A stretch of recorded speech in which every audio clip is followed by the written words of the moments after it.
Assalamu alaikum warahmatullahi wabarakatuh. Tusbulin jin wannan bidiyo daga Arlit kenan yadda aka tarbo sojoji wanda suka yi nasara akan 'yan ta'adda a bisa hanyar jibar katan inda suka kashe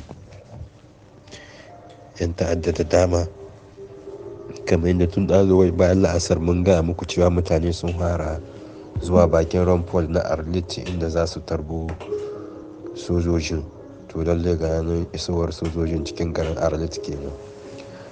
Ba a san ma iya dumbin yawan 'yan ta'addar da aka kashe ba. Lallai bayanai na cewa 'yan bindiga da dama ne aka kashe, 'yan ta'addar da yawa bisa hanyar cibar katan wanda dama sun jima suna addaban mutane a wannan yanki. Lallai ga isowar sojojin nan cikin garin Arlit kamar da kuke gani cikin wannan guntun bidiyo daga garin Arlit.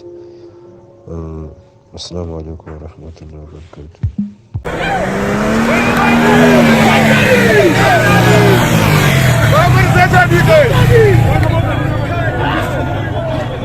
Wannan motocinsu ne.